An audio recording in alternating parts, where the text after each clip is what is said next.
ক্রীড়াঙ্গনে প্রতিভার খোঁজে দেশ জুড়ে আজ শুরু হচ্ছে নতুন কুড়ি স্পোর্টস। সিলেটে দুপুর উদ্বোধন করবেন প্রধানমন্ত্রী। নিবন্ধন করেছেন 1,30,000-এর বেশি প্রতিযোগী। সিরিজ নির্ধারণে টি-20-তে কিছুক্ষণ পর মুখোমুখি হবে বাংলাদেশ নিউজিল্যান্ড। জিতলেই 20 ওভারের ক্রিকেটে দেশের সফলতম অধিনায়ক হবেন লিটন দাস। জমকালো আয়োজনে হলো ঢাকা প্রিমিয়ার লিগের ট্রফি উন্মোচন। সোমবার শুরু মাঠের লড়াই। ক্রিকেটারদের পারিশ্রমিক নিয়ে সতর্ক থাকবে বোর্ড। এবং লা লিগায় রাতে ওসাসুনার মুখোমুখি হবে বার্সেলোনা। ব্যাক টু ব্যাক শিরোপার কাছে কাতালান ক্লাবটি। লিগের বাকি সব ম্যাচ জিতে মৌসুম শেষ করতে চান কোচ।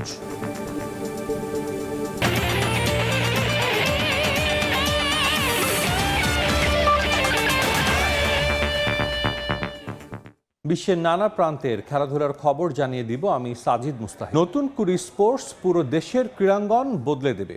এর মাধ্যমে সারা দেশ থেকে এমন ক্রীড়াবিদ উঠে আসবে যারা ভবিষ্যতে আন্তর্জাতিক অঙ্গনে পদক জিতবে বলে আশা প্রকাশ করেছেন প্রধানমন্ত্রী তারেক রহমান।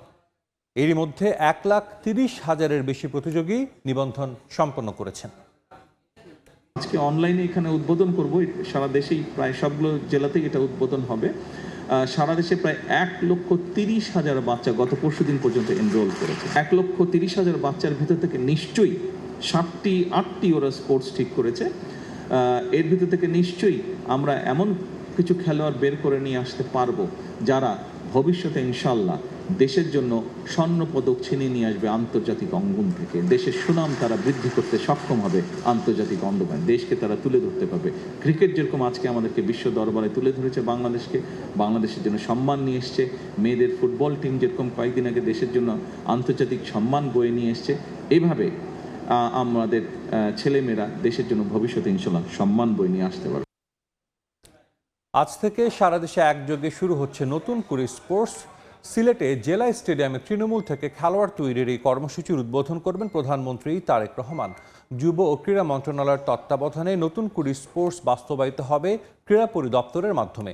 লেখাপড়ার পাশাপাশি খেলাধুলার মাধ্যমে 12 থেকে 14 বছর বয়সী শিশু কিশোরদের সুপ্ত ক্রীড়া প্রতিভা অন্বেষণ, বাছাই এবং রাষ্ট্রীয়ভাবে তাদের মেধা বিকাশের সুযোগ সৃষ্টি করাই নতুন কুড়ি স্পোর্টসের মূল লক্ষ্য। মেগা এই ক্রীড়া আয়োজনে অন্তর্ভুক্ত করা হয়েছে খেলাধুলার 8টি event. Cricket, football, kabaddi, athletics, দাবা, ব্যাডমিন্টন, সাঁতার ছাড়াও আছে মার্শাল আর্ট। নতুন কুড়ি স্পোর্টস প্রতিযোগিতায় অংশ নিতে সারা দেশ থেকে 1,30,000-এর বেশি কিশোর কিশোরী অনলাইনে রেজিস্ট্রেশন করেছেন।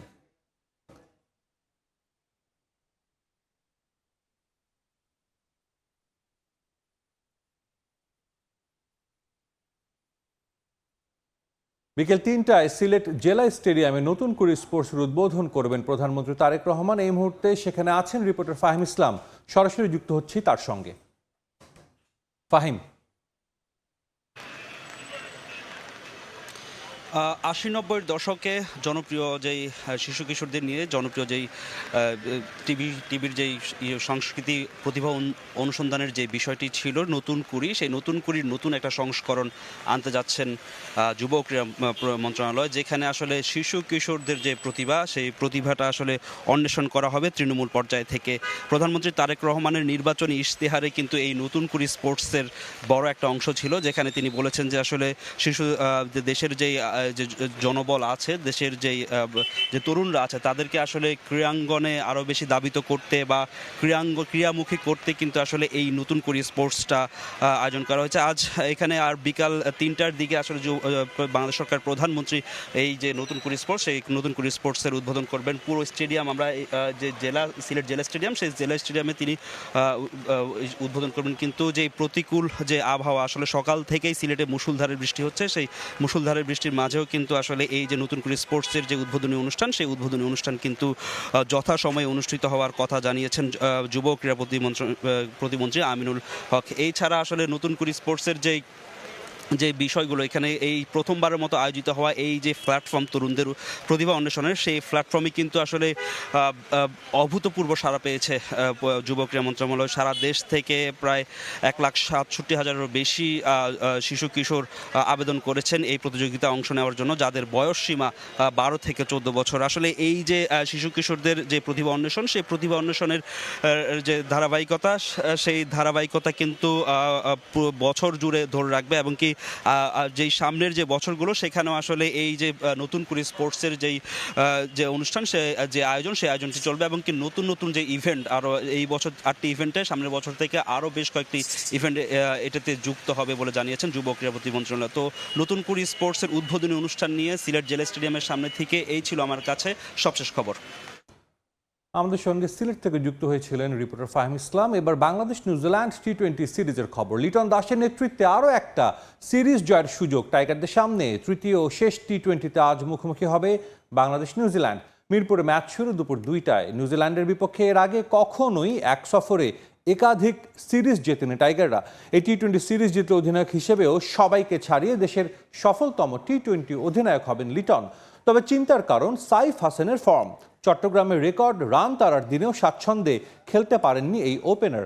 আফগানিস্তান সিরিজের পর থেকেই ভুগছেন রান খরায়। যদিও প্রথম ম্যাচে শামীম হৃদয়ের পারফরমেন্সে স্বপ্ন দেখাচ্ছে টাইগারদের। নিউজিল্যান্ডও সর্বোচ্চ চেষ্টা করবে সিরিজ সমতায় শেষ করতে। জমকালো আয়োজনে মিরপুর উন্মোচন করা হলো ঢাকা প্রিমিয়ার লিগের ট্রফি। অনিশ্চয়তা কাটিয়ে সোমবার থেকে মাঠে গড়াবে ঢাকা প্রিমিয়ার লিগ। প্রথম দিনেই মাঠে নামবে সবগুলো ক্লাব। এবার প্রথমবারের মতো ডিপিএলে থাকছে রিজার্ভ ডে। এদিন ট্রফি উন্মোচনে 12 দলের অধিনায়কের সঙ্গে উপস্থিত ছিলেন বিসিবির অ্যাডহক কমিটির সদস্যরা। এর আগে অনুষ্ঠানের শুরুতে ডিপিএল নিয়ে নানা উদ্যোগের কথা জানান অ্যাডহক কমিটির প্রধান তামিম ইকবাল। এবারই প্রথম একযোগে 6 ভেন্যুতে হবে খেলা।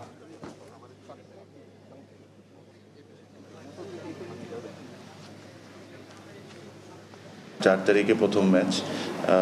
এখানে কিছু কিছু জিনিস আমরা এবছর চেঞ্জ এনার চেষ্টা করেছি, যেটা হলো 6টা ভেন্যুতে খেলা হবে। 6টা ভেন্যুতে খেলা হওয়ার 2টি কারণ। একটি কারণ হলো যে আমরা অলমোস্ট প্রবলি 2-3 মাস ডিলেড এই টুর্নামেন্টে। 4টা থেকে 5টা আইসিইউ অ্যাম্বুলেন্সের ব্যবস্থা করা হয়েছে। ফাইন্যান্সিয়াল জিনিসটাও আমরা এবার বাড়িয়ে দিয়েছি, যেটা লাস্ট টাইম ছিল তার চেয়ে বেটার করে দিয়েছি। এবার আমরা আমাদের বিসিবির তরফ থেকে প্রত্যেকটা টিমকে লাঞ্চও প্রোভাইড করছি। নর্মালি ঢাকা প্রিমিয়ার লিগের পেমেন্ট ইস্যুতে ক্রিকেট বোর্ড লায়াবিলিটি নেয় না, বিকজ এটা ক্লাবের সাথে প্লেয়ারদের ডাইরেক্টলি ডিল হয়। ক্রীড়াঙ্গনে শুরু হতে যাচ্ছে নতুন এক অধ্যায়। নতুন করে স্পোর্টসের মাধ্যমে তৃণমূল থেকে খেলোয়াড় বাছাই করার প্রক্রিয়া শুরু করতে যাচ্ছে যুব ক্রীড়া মন্ত্রণালয়। সিলেট জেলা স্টেডিয়াম থেকে যার উদ্বোধন করবেন প্রধানমন্ত্রী তারেক রহমান। আবহাওয়া প্রতিকূল থাকলেও যথাসময়ে অনুষ্ঠিত হবে নতুন করে স্পোর্টসের উদ্বোধনী অনুষ্ঠান, জানিয়েছেন ক্রীড়া প্রতিমন্ত্রী আমিনুল হক। সকাল থেকেই মুষলধারে বৃষ্টি ঝরছে পুরো সিলেট শহর জুড়ে। তবে এর মাঝেও থেমে নেই নতুন করে স্পোর্টসের প্রতিযোগিতা আয়োজনের প্রস্তুতি। আবহাওয়া প্রতিকূলে থাকলেও যথাসময়ে দেশব্যাপী শিশু কিশোরদের জন্য প্রতিভা অন্বেষণের এই কার্যক্রম উদ্বোধন করবেন প্রধানমন্ত্রী তারেক রহমান। 80-90 দশকে শিশু কিশোরদের সাংস্কৃতিক প্রতিভা অন্বেষণের জনপ্রিয় অনুষ্ঠান ছিল নতুন কুড়ি। এবার নতুন কুড়ি স্পোর্টস নামে এই সংস্করণের মাধ্যমে সারা দেশ থেকে খেলাধুলার অধম্য মেধাবী তুলে আনার পরিকল্পনা নিয়েছে বর্তমান সরকার, যার মূল লক্ষ্য তৃণমূল খেলোয়াড় বাছাই করে জাতীয় পর্যায়ে নিয়ে আসা, যাকে দেশের ক্রীড়াঙ্গনে নতুন ইতিহাস বলছেন যুব ও ক্রীড়া প্রতিমন্ত্রী। আশা করছি যে ইনশাল্লাহ যদিও অনেক প্রবল বর্ষণ বৃষ্টি, তার ভিতরেও আমরা আনুষ্ঠানিকভাবে উদ্বোধনটা সুন্দরভাবে করতে চাই। প্রথমবারের মতো আয়োজিত হওয়া নতুন কুড়ি স্পোর্টস শিশু কিশোরদের মাঝে ফেলেছে অভূতপূর্ব সাড়া। প্রথম আসরে অংশগ্রহণ করতে অনলাইনে সারা দেশ থেকে রেজিস্ট্রেশন করেছে 1,67,693 জন শিশু কিশোর, যেখানে সর্বোচ্চ আবেদন পড়েছে ঢাকা বিভাগ থেকে, যাদের বয়সসীমা 12 থেকে 14। খেলাধুলার মোট 8টি ইভেন্ট যুক্ত হচ্ছে নতুন করে স্পোর্টসে। ফুটবল, ক্রিকেট, কাবাডি, সাঁতার, ব্যাডমিন্টন, অ্যাথলেটিক্স, কারাতে ও বুদ্ধিভিত্তিক খেলা, দাবা। শুধু প্রতিযোগিতায় সীমাবদ্ধ থাকতে চায় না যুব ও ক্রীড়া মন্ত্রণালয়। নতুন কুড়ির মাধ্যমে উঠে আসা খেলোয়াড়দের নিয়ে আছে দীর্ঘমেয়াদী পরিকল্পনা। ধারাবাহিকভাবে প্রতি বছর আয়োজিত হবে এই প্রতিযোগিতা। বাড়তে পারে ইভেন্টের সংখ্যা। আগামী সেশন থেকে আরও রুট লেভেলে নিয়ে যেতে চাই, একদম গ্রামের অজপাড়া গায়ের তাদের হয়তো বা সেই ধরনের সামর্থ্য নাই। নতুন কুড়িতে অংশ নেয়া সকল খেলোয়াড়দের অনুপ্রাণিত করতে দেয়া হবে সনদপত্র। সময় সংবাদ, সিলেট। খেলার সময় আরও থাকছে। 21 বছরের বর্ণাঢ্য ফুটবল ক্যারিয়ারের ইতি টানলেন মামুনুল ইসলাম। বিদায় বেলায় ক্লাব ও সতীর্থদের ভালোবাসায় মুগ্ধ সাবেক অধিনায়ক ফর্টিসের সঙ্গে যুক্ত থাকার আভাস। আরএফএল এসডব্লিউআর পাইপই মাপে যা বলে তাই দেয়। RFL SWR pipe and fittings. সিলেটে বাসিয়া খাল খনন কর্মসূচির উদ্বোধনী অনুষ্ঠানে প্রধানমন্ত্রী। সেখানে আছেন ইকরামুল কবির। সরাসরি যাচ্ছি তার কাছে।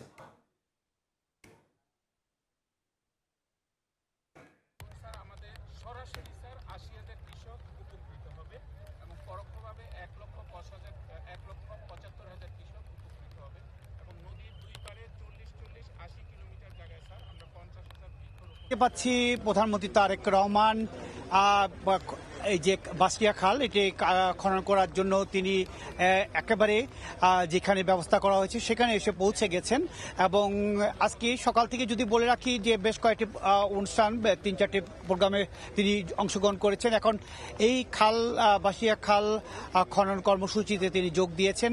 এবং এই বাসিয়া খাল যদি বলি আমি এখানে প্রায় 40 কিলোমিটার এই খালটির দৈর্ঘ্য এবং 23.5 কিলোমিটার খননের একটি পরিকল্পনা কর্মসূচি আজকে উদ্বোধন করা হবে। এবং একই জায়গা থেকে শহীদ রাষ্ট্রপতি জিয়াউর রহমান 78 সালে এই বাসিয়া খাল খনন করেছিলেন এবং খনন কর্মসূচির উদ্বোধন করেছিলেন। আজকে তারই ধারাবাহিকতায় আজকে প্রধানমন্ত্রী তারেক রহমান এই খাল কাটার জন্য এখানে এসছেন। আমরা এর আগে সকালে তিনি 10টার দিকে সিলেট ওসমানী আন্তর্জাতিক বিমানবন্দরে অবতরণ করেন। তারপর পরই তিনি হযরত শাহজালাল রহমতুল্লাহ আলাইহির মাজার জিয়ারত করেন এবং পরবর্তীতে তিনি সিলেট সিটি কর্পোরেশনের জলাবদ্ধতা দূরীকরণের একটি প্রকল্প উদ্বোধন করার পর সুধী সমাবেশে বক্তব্য রাখেন এবং সুধী সমাবেশে বক্তব্য রাখার পর তিনি সেখান থেকে সরাসরি এই সদর উপজেলার এই এলাকায় বাসিয়া খালের যেই খনন কার্যক্রম চলছে সেই এলাকায় তিনি চলে আসেন।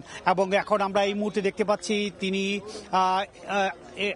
এখানে এসেছেন এবং তার সাথে রয়েছেন দুজন সিলেটের দায়িত্বপ্রাপ্ত দুজন মন্ত্রী রয়েছেন, সংসদ সদস্যবৃন্দ এবং শীর্ষ পর্যায়ে রাজনৈতিক নেতৃবৃন্দ। আপনারা দেখতে পাচ্ছেন তিনি নেমে আসছেন এবং যেই জায়গায় খাল কাটা হবে, যেখানে উদ্বোধন করা হবে সেই জায়গাটিতে তিনি নেমে আসছেন। আমরা দেখতে পাচ্ছি এই মুহূর্তে আমরা দেখতে পাচ্ছি যে তিনি এখানে যারা খাল কাটা এখানে যারা কৃষক আছে, শ্রমিক আছে, তাদের সাথে তিনি করমর্দন করলেন। এখানে একজন শ্রমিকের সাথে করমর্দন করে তিনি কোদাল হাতে নিলেন এবং এখনই খাল কাটা কর্মসূচির উদ্বোধন করবেন। বাসিয়া খাল খননের ফলে এই এলাকার বিশেষ করে বিশ্বনাথ এবং সদর উপজেলার এই খালের দুই পারে মানুষের আর্থসামাজিক উন্নয়নে অনেকটি যুগোপযোগী একটি উপকারে আসবে এই খালটি। কারণ হচ্ছে গিয়ে আপনারা দেখতে পাচ্ছেন খাল কাটা তিনি উদ্বোধন করলেন এখন এই মুহূর্তে এবং তিনি কোদাল দিয়ে তিনি সেই খালের মাটি নিয়ে সেই কোদাল দিয়ে তিনি টুকরিতে দিচ্ছেন এবং এই খালটি অত্যন্ত উপযোগী একটি খাল। এটি খননের ফলে এই দুই পারের যে ফসল এই এলাকা অনেকটা সমৃদ্ধ এলাকা এবং বিশ্বনাথ সদর উপজেলার এই খালটি সুরমা নদী থেকে এসেছেন এবং সে বিশ্বনাথে চলে গিয়েছে এবং এই 40 কিলোমিটার খালের মধ্যে 23.5 কিলোমিটার খালের উদ্বোধন করলেন প্রধানমন্ত্রী তারেক রহমান। এবং এই এখানে বলে রাখা প্রয়োজন যে একই জায়গায় ঠিক একই জায়গায় 78 সালে রাষ্ট্রপতি জিয়াউর রহমান খাল কাটা কর্মসূচি উদ্বোধন করেছিলেন এবং তিনি রাষ্ট্রপতি জিয়াউর রহমান আবার 1 বছর পর 79 সালে এসে এখানে আবার সেই জায়গাটি পরিদর্শন করতে এসেছিলেন এবং এখানে যে স্থানীয় যে মসজিদ আছে সেই মসজিদে তিনি নামাজ আদায় করেছিলেন।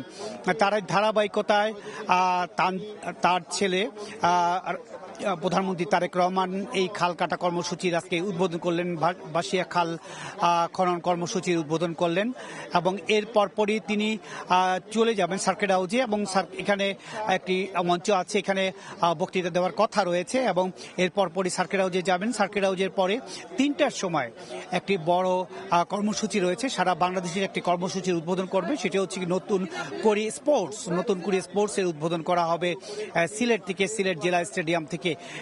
সেটি উদ্বোধন হবে 3টার সময় এবং তারপরে 5টার সময় একটি শিল্পকলা একাডেমিতে একটি দলের শীর্ষ পর্যায়ে নেতাদের নিয়ে একটি বৈঠক রয়েছে, সেখানে তিনি যোগ দিবেন এবং আজকে রাতেই তিনি ঢাকায় ফিরে যাবেন।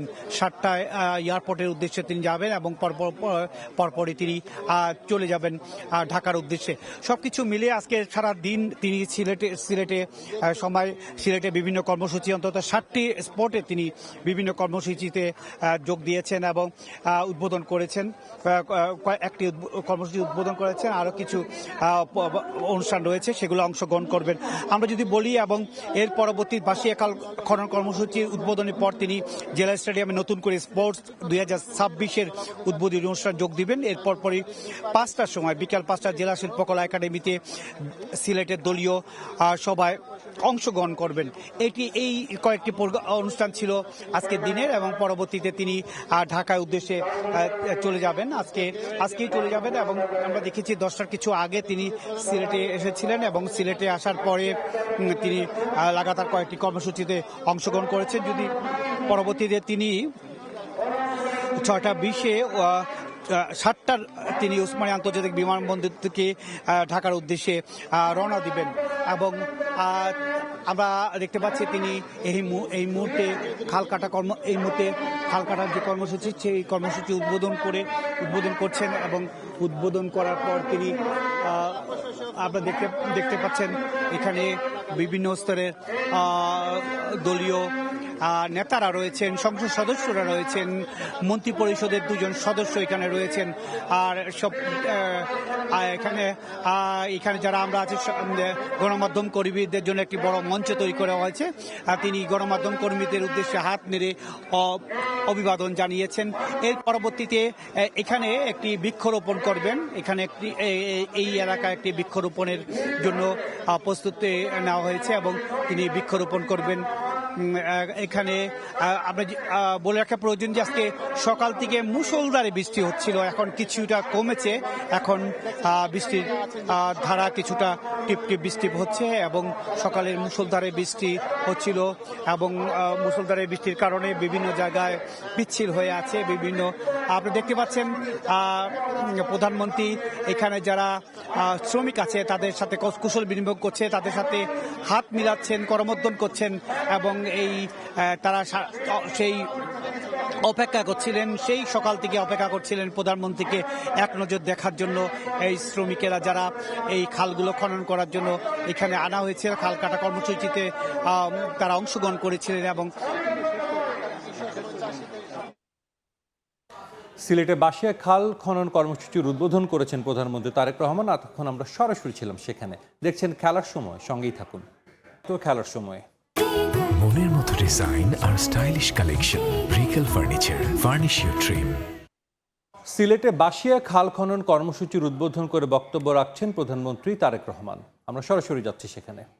মানুষ গ্রামে বসবাস করে, এই জন্য এই মেজরিটি মানুষ যাতে দেশে ভালো থাকতে পারে সেটি হচ্ছে আমাদের লক্ষ্য, সেটি হচ্ছে আমাদের উদ্দেশ্য। সেই জন্য প্রিয় ভাই বোনেরা, আমরা বলেছিলাম যে আমরা খাল খনন শুরু করব। দেখেন আজকে এই এলাকায় আমরা এই বাসিয়া খাল খননের মাধ্যমে, পুনর্খননের মাধ্যমে খাল খননের কাজ শুরু করলাম। এর মধ্যে দেশের অনেকগুলো জায়গায় প্রায় 60টার মতন জেলায় এর মধ্যে খাল খনন শুরু হয়ে গেছে। এই খাল খনন এবারই শেষ হবে না, এটা প্রায় 40 কিলোমিটার, তার মধ্যে 23 কিলোমিটার খাল আমরা পুনর্খনন করব এবং এই 23 কিলোমিটার খাল পূরণ করতে আমাদের 2টো শুকনো মৌসুম লাগবে। এই এখন শুরু হলো, কিন্তু এখন তো বর্ষা শুরু হয়ে গেছে, এবছর তো আর শেষ হবে না, কিন্তু এই বছর নভেম্বর থেকে আবার আমরা খাল খনন শুরু করব শুকনো মৌসুমটা শুরু হলে, এবং ইনশাআল্লাহ আগামী বছর আমরা চেষ্টা করব এই 23 কিলোমিটার খাল সম্পূর্ণভাবে আমরা পুনর্খনন করতে। তার ফলে দুই পাশে যেরকম মানুষগুলো, কৃষক ভাইরা পানির সুবিধা পাবে, একইভাবে এলাকার মানুষরা পানির সুবিধা পাবে। এবং শুধু খাল খনে না, এই খালের পাশ দিয়ে দুই পাশে 23 কিলোমিটার দুই পাশ দিয়ে খালের দুই পাশে আমরা প্রায় 50,000 গাছ আমরা বৃক্ষরোপণ করব। আমরা যেই বৃক্ষরোপণ ফলাদি গাছও রোপণ করতে, যাতে করে এলাকার মানুষ ফল ফলাদি খেতে পারে। কি ভাই আছেন নাকি এই কাজে? এখন এই যে যেই কাজগুলো আমরা করব, এই কাজগুলো গেলে উপকার হবে কার? এলাকার মানুষের উপকার হবে। কাজ ঠিক আছে তাহলে? ঠিক আছে, তাহলে আজকে আর কথা বলবো না। বৃষ্টি হচ্ছে আকাশে, সবাই ভিজে যাবে। কি ও এখানে, আচ্ছা এইদিকে, এই যে এখন দেখা যায়। হ্যাঁ, এখন এখন কথা একটাই, আমরা বহু আন্দোলন সংগ্রাম করেছি, এখন দেশে আপনাদের নির্বাচিত একটি সরকার গঠিত হয়েছে। এই নির্বাচিত সরকারের কাজ হচ্ছে আস্তে আস্তে, স্লোগান দিলে কথা শুনতে পাবো না তো, আস্তে আস্তে এক মিনিট একটু চুপ করতে হবে।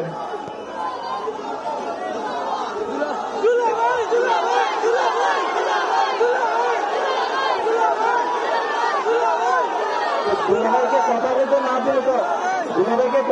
না দিলে তো দুলাভাই যাবে গিয়া যাই, আমি কথা বলবো না, যাবো। আচ্ছা তাহলে চুপ করতে হবে, কথা বলতে হলে চুপ করতে হবে। আমি কথা বলি তাহলে শ্বশুর বাড়ির লোকদেরকে শুনতে হবে কথা, ঠিক আছে? আচ্ছা ঠিক আছে। এখন বাংলাদেশের মানুষ এমন একটি সরকারকে 12 তারিখে নির্বাচনে ভোট দিয়ে সরকার গঠন করেছে, যেই সরকার জনগণের জন্য কাজ করবে। কারণ আমাদের একমাত্র জবাবদিহিতা হচ্ছে এই দেশের মানুষের কাছে, এই দেশের জনগণের কাছে। সেজন্যই আমরা সেই সকল কর্মসূচি পালন করতে চাই, সেই সকল কাজ আমরা করতে চাই যেগুলোতে জনগণের উপকার হবে। সেজন্যই আপনারা দেখেছেন কৃষক কার্ডের কথা যেমন বললাম, আমার মনে আছে আমি ফ্যামিলি কার্ডের কথা বলছিলাম, মনে আছে? ফ্যামিলি কার্ডের কাজও আল্লাহর রহমতে আমরা শুরু করেছি। অনেকে হয়তো বলতে পারেন আমাদের এলাকাতে এখনো পাইনি, ইনশাল্লাহ আপনাদের এলাকাতে সবাই পাবে, যারা যারা ফ্যামিলি কার্ড পাবার। একটু সময় লাগবে, কিন্তু আমরা চেষ্টা করবো ইনশাল্লাহ আগামী 5 বছরে সারা দেশের নারীদেরকে, মাদের কাছে এই ফ্যামিলি কার্ড পৌঁছে দিবার। আমরা আপনাদেরকে বলেছিলাম যে ইমাম সাহেব যারা আছে, মুয়াজ্জিন সাহেব যারা আছে, বা অন্য ধর্মের ধর্মীয় গুরু যারা আছে, তাদের জন্য আমরা সম্মানের ব্যবস্থা করব। সেটার কাজও কিন্তু আমরা শুরু করেছি, সেই কাজটাও শুরু করেছি। আমরা যে সকল প্রতিশ্রুতি দিয়েছিলাম, খাল কাটার কথা বলেছিলাম, খাল কাটার কাজও আমরা শুরু করেছি। কাজেই এখন আমাদের কাজ হচ্ছে কথা কম, কাজ বেশি। এখন কাজ। আবারও স্বাগত খেলার সময়। জয় দিয়ে অধিনায়ক মামুনুল ইসলামকে বিদায় জানালো ফর্টিস এফসি। চতুর্থ মিনিটে এগিয়ে যায় রহমতগঞ্জ, 11 মিনিটে ম্যাচে সমতায় আনে ফর্টিস। 9 মিনিট পর আবারও লিড নেয় রহমতগঞ্জ, এবার গোল করেন কোয়াডো অ্যান্ড্রু। 2 মিনিট পরই পা ওমারের দুর্দান্ত গোলে সমতায় ফেরে ফর্টিস। দ্বিতীয়ার্ধের শুরুতে আবারও স্কোর করেন ওমার, 3-2 ব্যবধানের জয় নিশ্চিত হয়। ফুটবল ইতিহাসে দারুণ এক মাইলফলকে স্পর্শ করেছেন বাংলাদেশি বংশোদ্ভূত ব্যবসায়ী রোজ রহমান। 130 বছরের পুরনো ক্লাব স্কাউথরপ ইউনাইটেডের শেয়ার কিনেছেন তিনি। ভবিষ্যতে তার মালিকানাধীন ক্লাবে খেলার সুযোগ পাবেন বাংলাদেশি ফুটবলাররা। এই ছিল খেলার সময়, সঙ্গেই থাকুন সময়ে।